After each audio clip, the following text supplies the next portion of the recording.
Yo, what's good, YouTube? Welcome back to the channel. Welcome back to another reaction video. We got the future of the AFC South is unreal. I 100% agree, bro. You know what I'm saying? All four of those teams are very talented with four very young, talented quarterbacks. Now, Trevor Lawrence, on the other hand, you know what I'm saying, he's been very lackluster, but he's got talent around him now that can really help boost his confidence and help make him a better QB. If he can cut down on turnovers, you know what I'm saying, and make better decisions, then he's going to be just fine. But hey, that AFC South is going to be a dogfight for sure.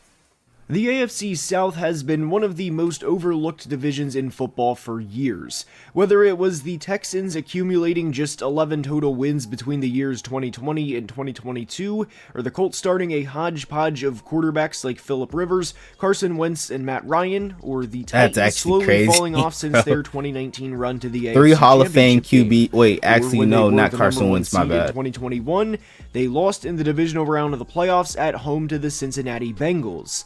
And then there's Jacksonville, who of course decided to make a reality TV show during their prized quarterback's rookie year by hiring Urban Meyer as head coach and subsequently signing Tim Tebow to play tight end. Yeah, bro. What the fuck was that about? On over the past few years, like, that shit didn't work out whatsoever. Team at some point in time.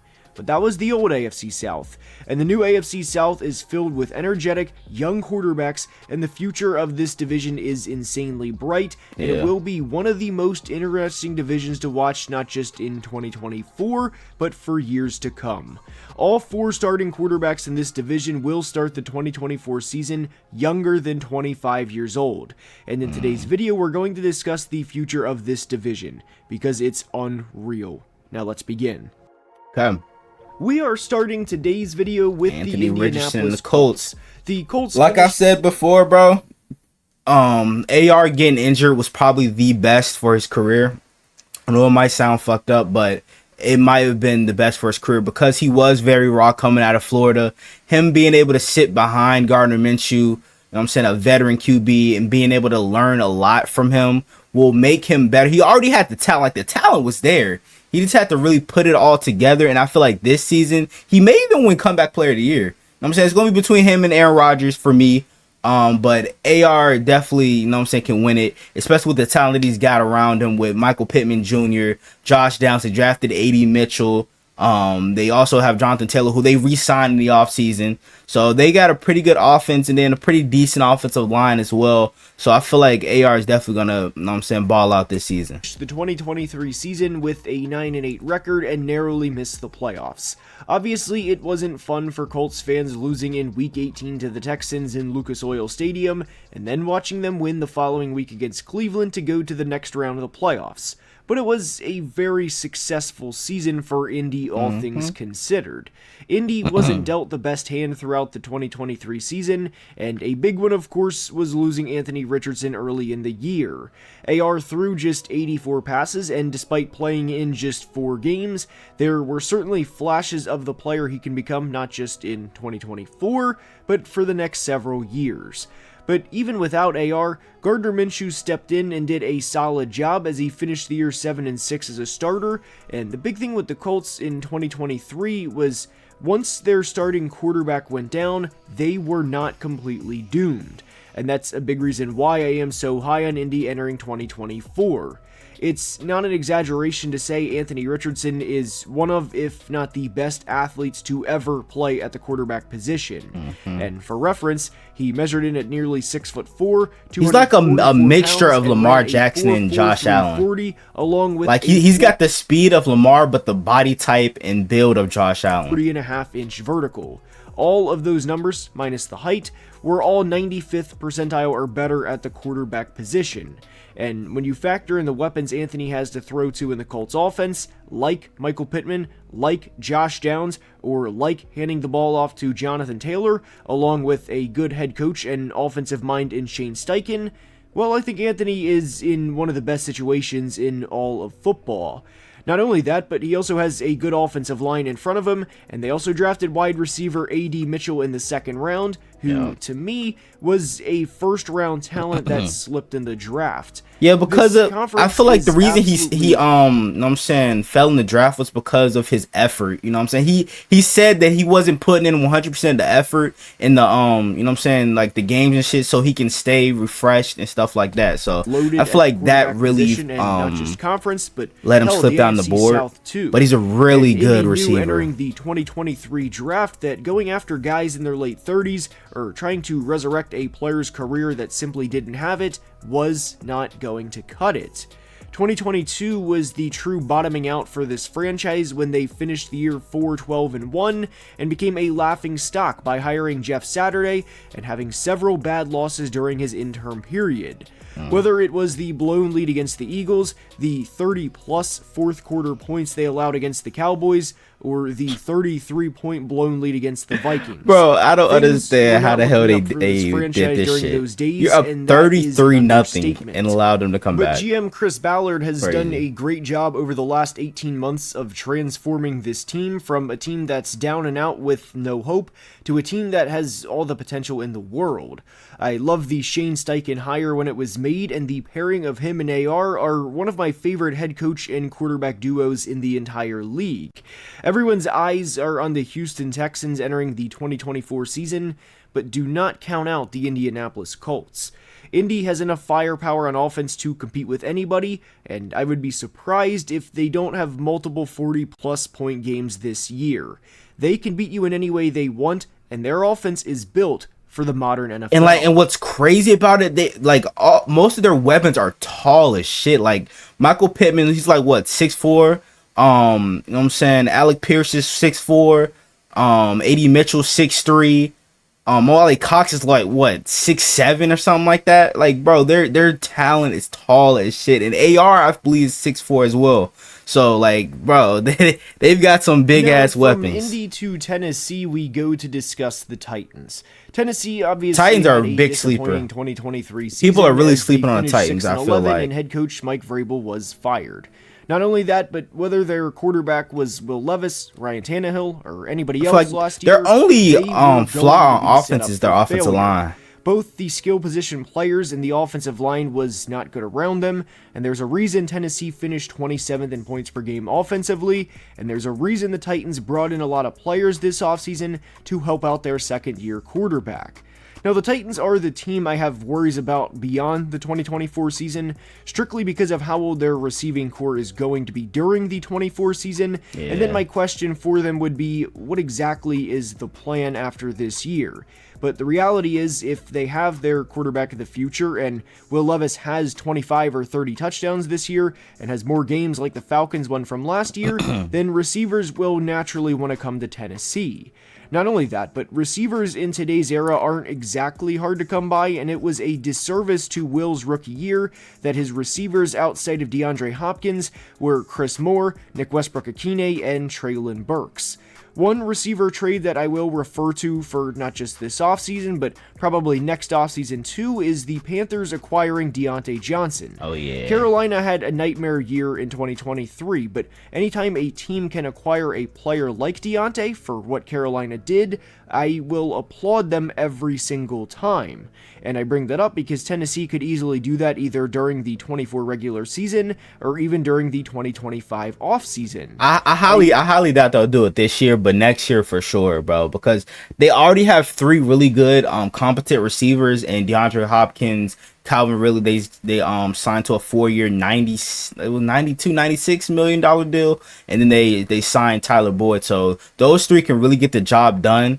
You know what I'm saying? But then you got Treylon Burks, who may get traded. I 100% agree that he may get traded before, you know what I'm saying, the trade deadline this season. For sure. Really liked what Tennessee because if they had faith in him, they wouldn't have signed Tyler Boyd. So, you know, that's another thing to think of. Their offensive line, and by not only bringing in Lloyd Cushenberry, but also by drafting an offensive tackle with a future in J.C. Latham. I liked Latham in the draft process, and admittedly, I thought pick 7 was a little high for him, but No, there's two it's big not. things with this selection. One, Roll it's an Tide. upgrade from a combination of free agent bust Andre Dillard and rookie Jalen Duncan, which was needed, and the other is this is a solid prospect who showed a lot of power on tape during his time at Alabama that Bill Callahan can mold from day one. The flashes from Levis were there during his limited time in 2023, whether it was during the Falcons game or even during the comeback against Miami. And with how bad his supporting cast was, not just from a receiving standpoint, I do think it's only up from here. I also believe in Brian Callahan and especially Bill, who I think will only help the Titans get back to where they were a few short years ago. I don't think the Titans will win the division in 2024, but I do believe in what Rand I still Carthon feel like and they're a Brian sleeper. Callahan are building for 2025 and beyond. It's also no secret that the Titans will need help at receiver fairly quickly beyond the 24 season, and I do think 2024 will be a stepping stone for what they have envisioned for the next few years. Tennessee will be a thorn in team sides this year. Down to Space City we go to discuss the Houston H-Town. Texans and projecting what the Texans can be in not just 2024, but beyond 2024. is Maybe insanely the next easy. dynasty. They just had a rookie you head know? coach and rookie quarterback win the division and win a Of the playoff future. game in their first year, and this was with a not great run game as they had several offensive linemen hurt throughout the 2023 season. You would have to imagine their run game will only get better moving forward, and that's with a quarterback who could very easily be the MVP of the entire league this year. They also had a third-round rookie receiver go for over 700 yards and 7 touchdowns, and miss 6 games in Tank Dell, who very easily could have went for over 1,000 yards last year. Yeah, if he didn't get hurt. Oh yeah, and they added receiver Stephon Diggs this offseason, and the future for this franchise is as bright as it's ever been. We went from Houston being a very clearly rebuilding team to where if you They are a Texans they believer, rebuilt fast you as can hell. convince yourself that they can do anything, not just in 2024, but for years to come. It also isn't just the Texans offense. I really, really love the addition of Danielle Hunter this offseason, in which they signed from the Minnesota Him and Will Vikings Anderson are free going to be a agency. problem. Danielle signed One a of the 2-year better deal, edge and rush a lot of it was duos. guaranteed, as he signed a 2-year, $49 million contract with 48 of the 49 being guaranteed. Now, the reason why I love this contract is, yes, the Texans just signed Nico Collins to a big deal, but the reality is with the Danielle contract is they're not going to not be able to pay anybody because of the contract. Not only that, but Danielle will be able to pass some tricks of the trade to Will Anderson, and like we will soon discuss with the Jags, the Texans very much have their pass rushing duo of the future in Will Anderson and Danielle Hunter. The only slight negative for the Texans moving forward, and even this is really a year down the road, is if or when Bobby Slowick leaves to become a head coach somewhere else. I think Bobby is one of the best offensive minds we have in today's game, but the reality is Maybe CJ, he pulls, Tank, you know what I'm Nico, saying, Page out of, what's the offensive coordinator's name for Detroit? Maybe pull a, you know what I'm saying, a rabbit out of the hat from his book or some shit like that. Because, you know what I'm saying, he was offered a lot of head coaching jobs, but he decided to stay with Detroit, you know what I'm saying, to make them better. So now Stephon they Diggs don't and have everyone to else leave. Has to make the plays to begin with. So for as good as Bobby Slowick is, the players still have to make the plays. Yeah. But for the sake of the AFC South, the Texans are built for years to contend. During the 21 and 22 seasons, the Texans were the laughing stock of the division. They had David Culley as head coach one year, and during the final game of the 22 season, they beat the Colts in the final game of the year, which gave the Bears the number 1 overall pick, in which they used to trade to the Panthers to rebuild their franchise. There was a point in time where people didn't think the Texans could come out of that, and that would be a sign of things for years to come. But here we are a little over a year later, and the Texans' future is extremely the AFC South.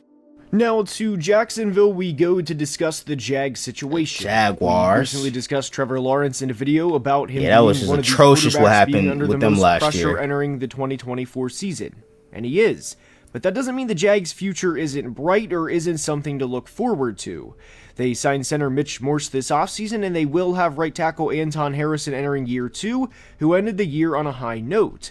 Not only that, but they also drafted LSU receiver Brian Thomas Jr. in the first round to give Trevor another weapon. And they signed while Gabe I don't Davis. think Christian Kirk and BTJ will be the best duo in the league, I like the potential of the two quite a bit, and I think their skill sets will complement each other well. They also signed Gabe Davis, and admittedly, I'm not. Oh, and I feel like a lot of people are forgetting they signed Duvernay as well. You know what I'm saying? For us, I think was it the 2021 season? I think it was either 2021 or 2022 where Duvernay really stepped up when we had a lot of injuries. He can be a pretty reliable receiver, but in the return game, dude is elite for sure. So I'm hoping they can get him involved on like some jet sweep, end around, maybe even some, you know what I'm saying, over the middle routes like posts and digs and shit like that. Because he is a great weapon. I agree. And to be honest, for sure. I don't know who is the biggest Gabe Davis fan, but the point is Trevor has weapons to work with, and if you are a Trevor Lawrence believer, which I know a lot of people are, you can convince yourself this will work. On a positive note, remember, this team is just a year removed from winning a playoff game and giving the Chiefs a game in Arrowhead in the divisional round of the playoffs. And one thing that I think the Jags will be using as fuel as they enter the 2024 season, and one thing that I think head coach Doug Peterson will hammer home in training camp, is how their 2023 season ended. For a brief point in time, and I mean brief, because if you blinked it was gone, the Jags were the number 1 seed in the AFC playoff race, and why this was a big deal, aside from the obvious, was this was after they went into Houston and won, and this was in a game where Trevor Lawrence threw for over 350 yards. Whether you want the quarterback rivalry in the AFC South to be Trevor versus CJ for the next few years, and I generally try to stay away from the word decade because so much changes in the NFL from year to year that predicting a decade from now is almost impossible, but a world where Trevor and CJ duel it out over the next few years is very realistic. But it's not just Trevor and CJ.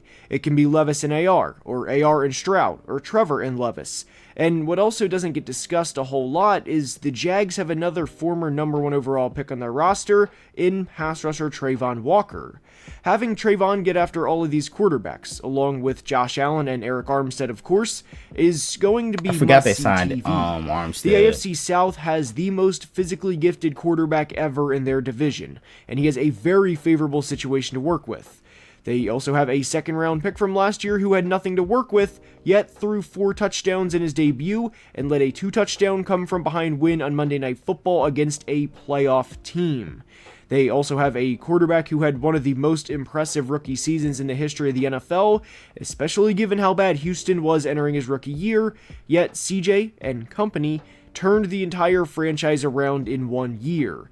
And they also have a quarterback who has flashed at times and is entering a pivotal point in his career, and Trevor will be doing everything in his power to ensure the Jags just hope that he can live up to that contract, bro. Playoff game, and multiple playoff games at that. Are any of the teams in the AFC South going to get to the Super Bowl this year? Nah. I don't know, because the path is insanely difficult in that. I hope my Ravens get there and win it, but if anybody out of this division is going to do it, it's going to be the Texans. Conference. But this division, along with the NFC North, is going to be one of the most fun to watch over the next few years. I hope you enjoyed today's video, and if you did, please like and subscribe, as only about 35% of people watching are subscribed and helps the channel tremendously. Please check out the Football Analysis Podcast. The link is in the description, and I will see you next time. Love you guys. Hey, man. What do you guys think about the AFC South? Who y'all think is going to win it? Obviously, the Texans are the favorite, but do not be surprised if the Colts are a sneaky team for that division this year. But I hope you guys enjoy the video. Make sure you guys like, comment, subscribe to the channel if you're new. Turn on post notifications to be notified whenever I drop another banger video. We're on the road to 300 subs. Somebody get there for more banger NFL content like this. Without further ado, I'm out. Gang!